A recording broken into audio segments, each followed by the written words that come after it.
Hi everyone and welcome back. Now in this video we're going to be doing something a little bit different. I'm going to be walking you through a live audit for a brand new client that we've just signed to the agency.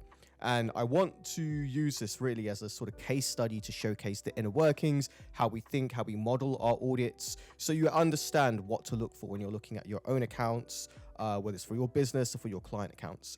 Now, this audit is based on a 30-day sales cycle within the Google Ads account.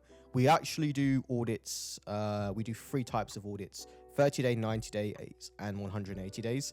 Now, just for the sake of time, I'm only going to show you the 30-day findings. Otherwise, this video would go on for literally hours and hours.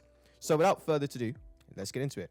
Now, before each audit and during the onboarding process of this client, we go through something called pre-audit questions or pre-audit questionnaire. This just allows us to get more of a scope and understanding of the business, who they are, what they do, who they're selling to, and the current issues they're facing within their Google Ads account. Now, we simply ask them to explain their business, what do they sell, what industries and markets are they in, and who is the ideal customer, right? Now, they are a coaching and digital products business. They specialize in the sales space. So they basically help people get into sales and become high ticket salespeople. So if you think about, they sell a mixture of digital products that teach you how to basically learn sales, all the way up to high level coaching programs where they teach you how to close really high level deals, let's say in real estate or for luxury cars or for yachts, stuff like that. So really exciting business.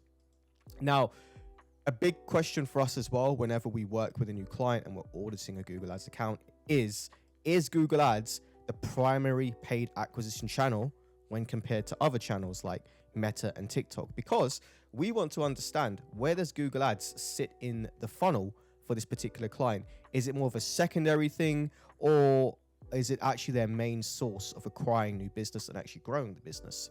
And in this case, yes, it was. Google Ads is their main driver for acquiring clients. They do use paid social channels such as Meta ads and LinkedIn ads, which is great, but they use it mainly for a retargeting purpose to capture lost bottom of funnel traffic. So that's simply people who have added to cart, initiated checkout, viewed a specific product, but not actually purchased. So they do a little bit of dynamic retargeting on Meta, product page retargeting on LinkedIn ads, which is fantastic. It's a really good strategy for a business like this. Now, thirdly, and this is a very important question. And by the way, we do ask a lot more questions. This is really just the key ones that I wanted to include in this more public facing document. Now, the last question that I'm going to cover here are, what are the biggest concerns that this client has at the moment regarding their Google Ads account? And what would be the ideal outcome of this audit? And then, of course, working with us as Cairo agency going forward. Now, the biggest issue that they have, and this is something you guys watching this might be facing, is a lack of coherent structure within their Google Ads account or inside their Google Ads account. Now, there are multiple campaigns with potential overlap. And when I spoke to them, what they said is they think there's a lot of duplicate keywords, duplicate audiences, pretty much duplicate ad copies. There's just a lot of overlap from multiple agencies not really managing the account well, and they feel like they're bidding against themselves. It's causing wasted ad spend. There's a general lack of efficiency caused from this overlap. Now, the second point, and this ties into this directly, is that there is a lack of account efficiency. They believe there's a lot of wasted ad spend from talking to them, just from years of this mismanagement of the Google Ads account. And they would like to identify where these areas are in order to reduce wasted ad spend leakage and tighten up the conversion funnel targeting and ultimately improve ROAS where it's possible.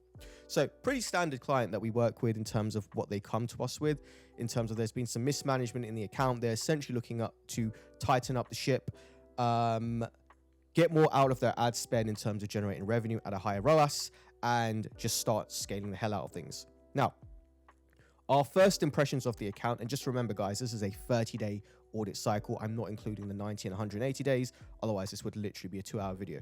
Now, in terms of first impressions, this account is doing really well, right? You can see 110K in, 1.37 million out, 12.45 ROAS. So not doing bad at all. Now, overall, the account is running at a good return on ad spend. Last month, which was June 2025, at the time of recording this, they spent £110,000, so probably about 150,000 US dollars, and made back 1.37 million pounds. So again, probably like $1.5 million in revenue. And that was at a 12.45 ROAS. So not bad at all. Okay. However, when we dug deeper, we found a lot of disjointment in the account and low performing campaigns. Now, in total, this account has 11 campaigns, and this is a mix of search, PMAX, and demand gen. We're going to deep dive into all three of these campaign types. However, just at a first glance approach, only 4 campaigns appear to be driving around 80% of revenue. And I don't know if you can see this here, but you can see this campaign is doing just over 500K last month. This campaign's doing about 360K, and this campaign's doing about 170K, and this campaign 114K. So only a handful of campaigns are driving the vast majority of revenue. So it begs the question, what are we going to do about the other campaigns? Do we pause them? Do we restructure them? Do we need to heavily restructure them? Sorry, I realized I said that twice, but it begs the question, what do we actually do with those other campaigns? Now, there's also a big question here about demand gen inside the ad account. Now, demand gen, although it is designed to be a more mid to upper funnel campaign, so it's not technically designed to drive a lot of sales, it does not appear to be contributing to driving bottom of funnel sales according to the Google Ads attribution tool and GA4 data itself. So this is a big problem for us, and this is the huge, or rather one of the big first ad spend leakage problems we identified, because this client is spending a significant amount of money across demand generation campaigns, which are supposed to drive bottom of funnel sales, whether it's through branded search, PMAX. It's ultimately meant to attribute to bottom of funnel sales across Google Ads, GA4, and some third-party attribution tools we use in-house. We saw that demand gen is ultimately doing nothing for them. It's spending a lot of money, and it's not resulting in any sales later on down the line. So this is a big, big red flag already. Now, like I said, this will mean we need to review and restructure demand gen activity to fit more accurately within the conversion funnel, so it is helping to push more conversions across search and PMAX activity. That's ultimately the goal of demand gen, right? Of course, you can get it profitable. Some accounts we work with, we have demand gen at a profitable ROAS, but the general theme of this campaign type is to push bottom of funnel sales, is to capture branded search, PMAX, core product terms and services keywords campaigns. So yeah, it's not doing that job. So this is something that we are actually working on at the moment, and it's a key thing that we identified in the ad account to reduce wasted ad spend and inefficiencies. Now, moving on to the actual deep dive of the account audit itself, starting with the search campaigns. Now, most search campaigns are optimized for account level conversion goals. This is a big, big no-no. Why? Because Google is optimizing for things like page views, add to carts, checkouts. Campaigns should only be focusing on driving purchases for this business if that is their intended goal. And of course, during the onboarding process, that is their intended goal from when I spoke to them. So this is super, super important. They should only be optimizing for purchases, not add to cart, not checkouts, not downloads of all things, page views or other. Their conversion tracking is actually set up correctly, and it's set up really, really well. It's connected to CRMs. So they have like offline tracking that feeds back into the algorithm, all of that. So their purchase tracking is actually set up perfectly and correctly. Just in platform itself, whoever was managing this, or the last agency, I should say, was optimizing for account level conversions, which again, optimizes for everything. We don't want Google optimizing for page views or add to carts. We just want Google optimizing for purchases. That's it. So yeah, that's a really easy win off the back. Also, they had no marketing objective. Now, this isn't a big deal, but it's more like it just sharpens the sword a little bit, right? When you have a good marketing objective, like sales or leads or something like that, it just sharpens the level of traffic Google shows. So it just gives it slightly more direction to say, hey, I want to show to people who are more likely to buy or more likely to convert into leads. Or if it is just website traffic, you can literally pick website traffic as well. So again, this wasn't, this had a no goal or no objective selection, which again is not the end of the world, but it would be good to have it. Okay, moving on to the location targeting, right? Location targeting has not been set up correctly, and this is going to negatively impact performance, which when we saw in GA4, it definitely was. Now, this should be set to presence, people in or regularly in your included locations. Now, Google actually has a default setting, which is presence or interest. So, for example, this client largely targets the United States. This is going to target people outside of the United States. However, they might have an interest in the US. Maybe they have a booked holiday, whatever, right?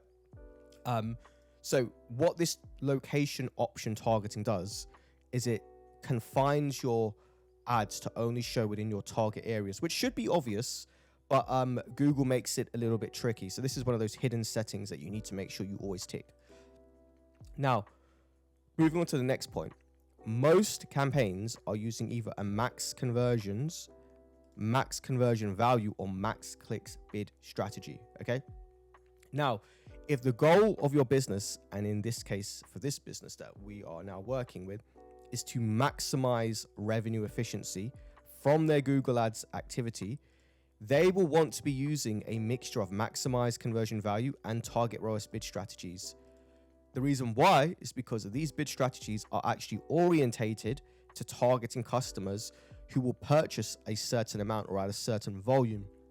Okay, so this is more likely to generate a more reliable return on ad spend at a certain level. So pivoting all the campaigns to a max conversion value and a target ROAS bid strategies is not only going to help you generate more revenue, but it's going to create more scalability in the account, and it's going to create more stability. So these are two big ones, right? And this applies largely for any e-com or upfront revenue-based business, because if you can attribute a direct value, Google is pretty good at finding people who are willing to pay what you have to sell if you have the right bid strategies in place. Now, just deep diving slightly more into the search campaigns themselves. So, search campaign activity is using a mixture of branded and non-branded campaign activities to target different levels of traffic, which is overall a good strategy.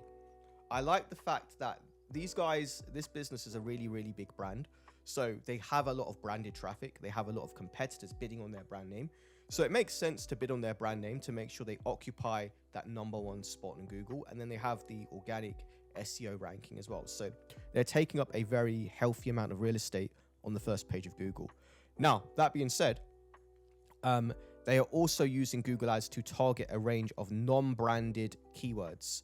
This is really good. Again, it's all around the sales space and people who want to either get into the sales space, want to be trained up and become high-level salespeople. So they are targeting a range of really, really good keywords. There were some gaps there, which we'll cover as well in this audit. Now, there was one thing that was missing here. They're targeting branded and non-branded. What was the missing piece in their search strategy? One thing that is missing here is a competitor-targeted campaign. Now, why would you even want this in the first place? Because this focuses on showing your search ads every time somebody searches for a competitor brand in Google. And this business has around 3 direct competitors who are around the same size, go after the exact same customer that they do. Now, the reason why you want to do this and have this competitor campaign running is, one, while these competitors are bidding on their brand name, but two, and more importantly, is this will allow you to direct a portion of this traffic back to your business and convert those people into paying customers. It's a way of you putting yourself in front of a new keyword audience that is clearly in the market for what you have to sell. They're just looking for another brand. All you need to do now is just put yourself in front of them, have slightly better ad copy, have a slightly better landing page, and just like that, you can convert a good portion, a significant portion of those people into paying customers. So very, very good hack. If you're not doing it already, definitely do some competitor bidding. Of course, actually do your research and your homework and find out who your competitors are, what they offer, and how you can position yourself against them in the Google Ads auction if you are going to take this strategic approach. Now, moving on to the next point, which is structure. Now, the structure of these campaigns is really basic, very basic, and it's following up an approach that worked, not even that worked, that a lot of people followed 5 to 6 years ago, right? And that is the one campaign, one ad group holding a bunch of keywords approach, right? And again, you know, this comes from years of mismanagement of this Google Ads account.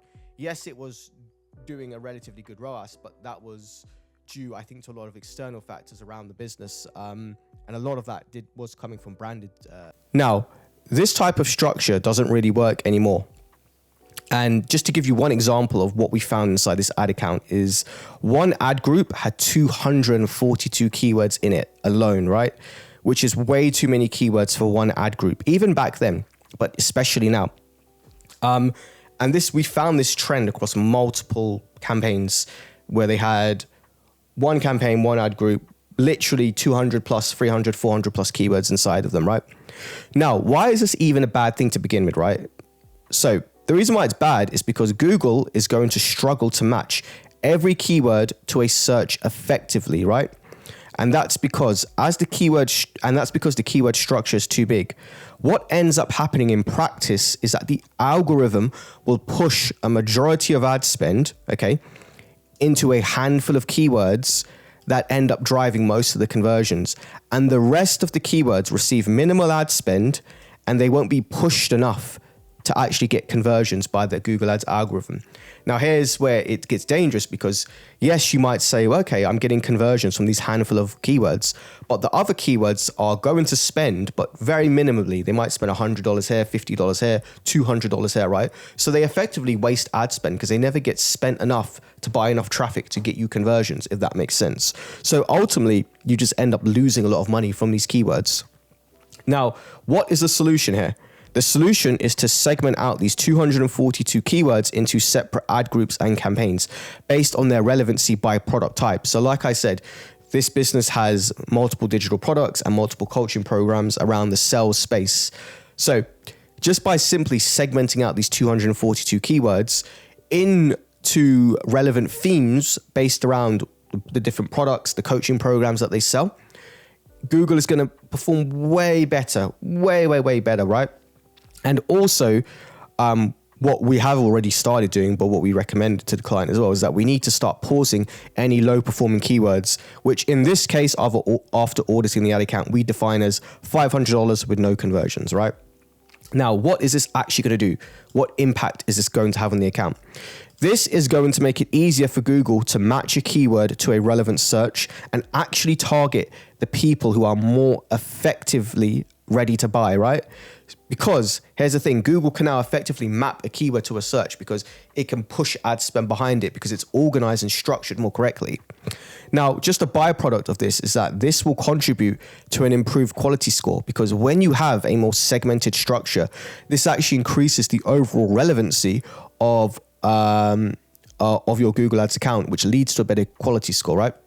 Now, a better quality score means a few things, but for this account specifically, it's going to result in lower cost per clicks. So Google is actually going to charge us less. It will reward us, and better impression share, which is just simply the percentage of times your ad showed versus the eligibility of times it was shown. So Google is going to charge us less and show us more to the right audience. So it is a win-win overall. Now, moving on to the next point. The search terms seem fairly consistent. Let me say that again. The search terms seem fairly consistent. However, we did identify, and this is more on the 180-day audit, but it still applies to the 30-day audit as well, a handful of negative, very broad-based negative keywords that need to be applied. And this will reduce a lot of wasted ad spend, and this will actually clean up any inefficiencies in the ad account. Now, for very high-value keywords, we actually advised, and this is what we're doing as well, moving those keywords into an exact and phrase match targeting to maintain more traffic control. Just for reference, this client is largely using a lot of broad match and they seem to be getting away with it. However, there's not been any real testing done on phrase and exact. So that's actually what we recommend they do. For the most valuable keywords, let's test it on exact and phrase because that way Google has less control over who it shows it to, meaning it can only show for the exact search of that keyword we're targeting, meaning we're going to more likely hit our target customers.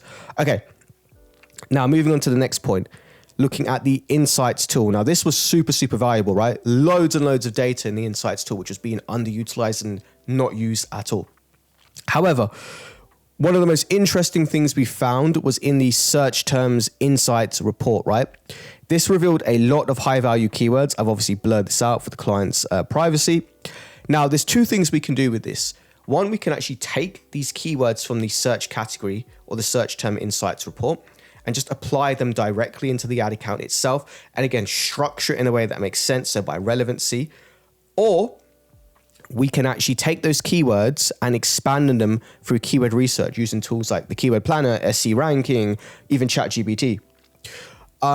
We're doing a bit of both at the moment, but even now, us just taking the keywords from the Search Term Insights report and adding them directly into the campaigns or new campaigns that we've built out, we're already seeing a massive ROAS on those, because these are huge, non-branded, product-based keywords, right, that allow us to tap into new audiences that are super high intent and ready to buy because they're actively searching for the type of digital products that this client sells within the sales space. So super, super, super relevant. Okie dokie. Now, drilling down slightly now into the ad copy level or the ad level. Now, overall, we actually found the makeup of the ad copy is actually pretty good, right? We actually do like what they're doing. They have an in-house copywriter, which makes sense why their copy is actually to a very high standard. However, we did find a few gentle refinements, which again is just going to improve that efficiency and is going to help reduce any wasted ad spend, help drive more revenue, and then improve ROAS where relevant. Now, the very, very, very first thing is maximizing the number of headlines and descriptions available. As you can see here, the client was not maximizing all of the headlines available. There's 3 available here. We also had 2 available descriptions. Again, just give Google that level of variety to play around with, because the Google Ads algorithm does thrive on that level of variety, especially with ad copy, right? If you have different headlines talking about different aspects, different product features, different outcome-based copies, I should say, Google is really good at matching that to a specific search. So it's going to work in your favor. It's never going to harm you. Now, the next thing is landing page testing to improve conversion rates. Okay. Now, pretty much all of the search ads, all of the PMAX ads as well, to be honest with you, just go to the homepage. Their standard homepage, which seems to be doing fine. It could do a lot better, right? It could go from good to great. Now, what we are testing at the moment is driving people to different product-based pages across the website based upon the keyword targeting and the ad copy itself. So somebody looking for a coaching program, a sales coaching program for high ticket sales, we're actually taking these people to a coaching based landing page where they can buy the coaching program directly, as opposed to the generic homepage where they then need to find out, one, if they even do a coaching program, and then buy it and figure out if they want to buy it. So just this segmentation alone, or this restructuring alone, creates a more seamless and frictionless process, which leads to more people buying. And we're seeing that already, right? We're seeing conversion rates increase substantially just from doing this change. Now, the very, very last thing which we're doing at the moment is shifting the ad copy ever so slightly to a more outcome-based approach. Now, the reason why we are more heavy on the outcome-based approach is that this is an e-learning company, right? Ultimately, it's an e-learning company, right? They're teaching people how to become good at sales and ultimately become high-ticket salespeople. We want to prioritize the outcome of them learning that knowledge. So are they going to be able to close bigger deals, get bigger commissions, work at better companies, start their own business, right?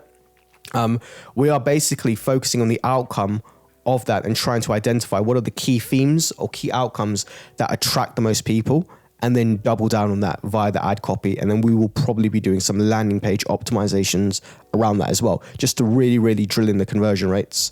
Okay, moving on to the PMAX, i.e. Performance Max audit. Now, Performance Max activity is structured into 4 campaigns, okay?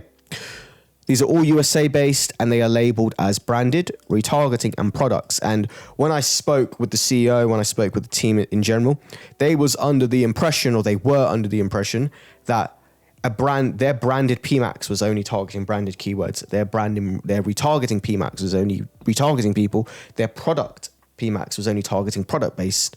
That's not actually the case. That's not how PMAX works, because on PMAX, you can't specifically retarget branded keywords, or you cannot retarget specific audiences, right? That's just not how Performance Max campaigns work. You don't have control, that level of control over who sees your ads or not, right? They are implementing more controls. However, you can't drill it down to simply retargeting or just branded searches, right? Now, if they did want to do that, the best avenues for this, and this applies to anybody watching this, is Branded search campaigns are going to allow you to target that branded traffic on Google. And then if you want to retarget, simply play around with some display and YouTube retargeting campaigns. This approach alone will be sufficient enough for you to meet those goals or meet those needs within your business via your Google Ads account.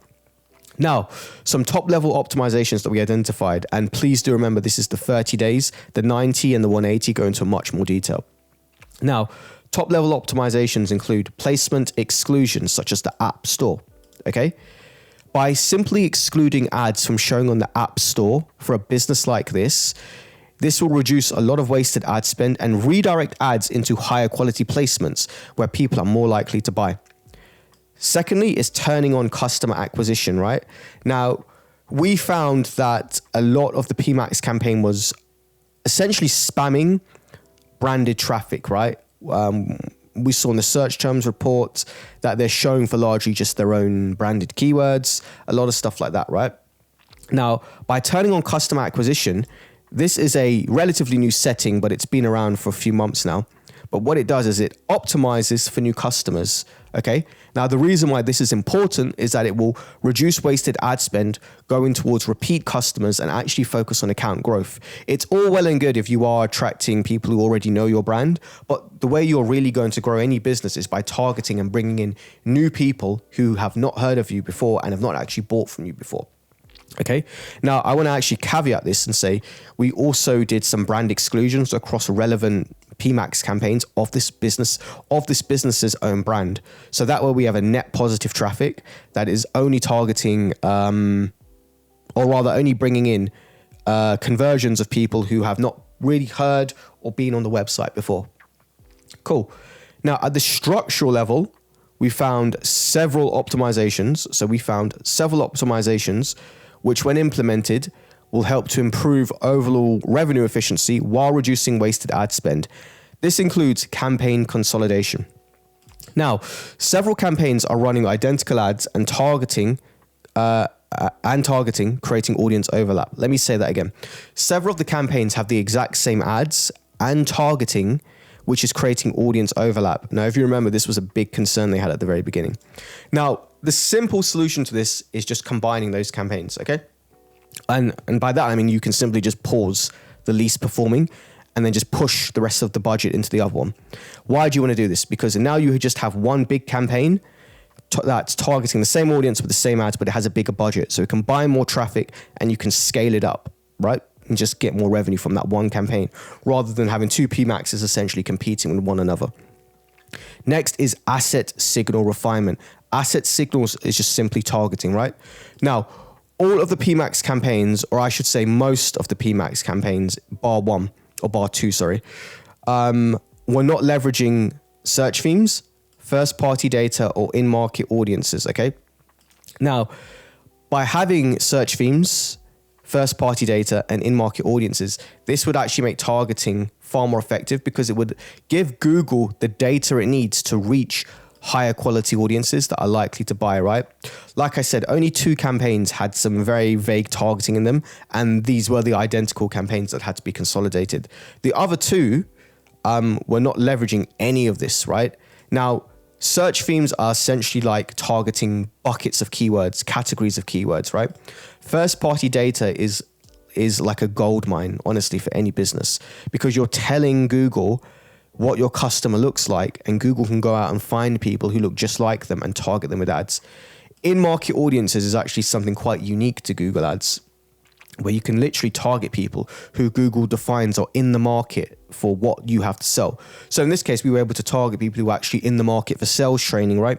In the market for e-learning, digital products, coaching, all these super relevant audiences, right? Google, you have to bear in mind, it owns Gmail, YouTube, multiple other properties, right? And businesses. So they're able to consolidate all that data and identify which people are actually in the market for certain products and services. So this is super powerful as well, very underutilized. So I would recommend always making sure you're maxing out these three things for your PMAX campaigns.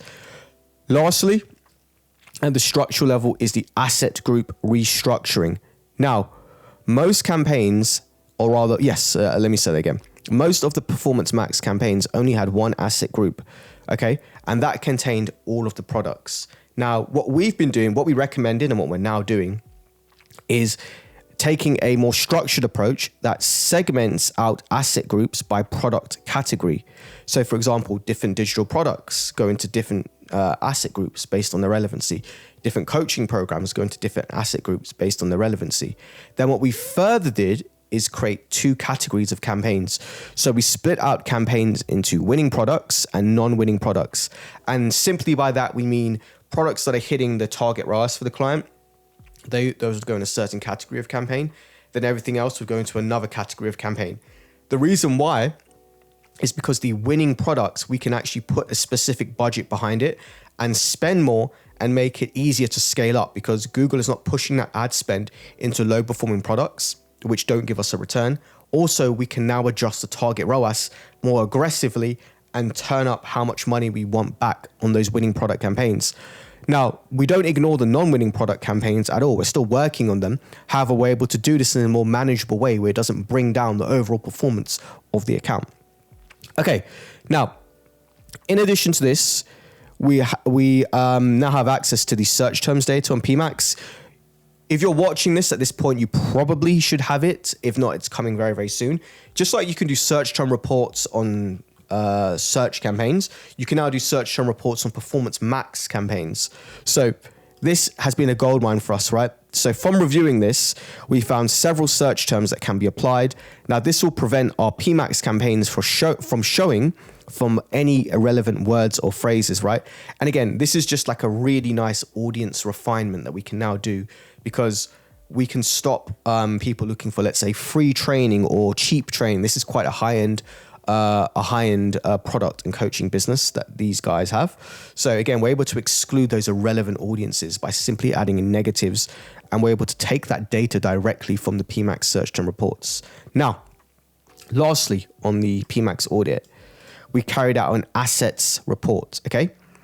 And we found that across PMax activity, only a handful of assets, such as a couple headlines, a couple descriptions, a couple images, and a couple videos, are actually driving conversions, right? Only a few of them were actually driving conversions. The rest were just spending and essentially doing nothing. Now, by removing these low performing assets, what we found is that we are now only left, or rather what we have is we are now only left with assets that Google is able to match to customers, because the Google Ads algorithm now has historical data of, or rather it has the historical data of matching these particular assets to customers, right? So now if that's the only thing that's left, it's going to make Google's job a lot easier, because it's not pushing ad spend into these fluffy headlines or images or videos or descriptions, right? It's everything in there is designed and backed by data to actually drive customers. Now, that is basically the PMax audit in a nutshell from the last 30 days. Now, moving on to the demand gen, right? Now, demand gen does make up a much smaller part of the Google Ads account. However, it probably was one of the biggest ad spend wasters and inefficiencies within the ad account, as we mentioned earlier. So, in general, demand gen campaigns are very scattered, they lack structure, and we could not directly attribute any of the demand gen activity to any direct sales coming from search or PMax activity. That is a huge problem, right?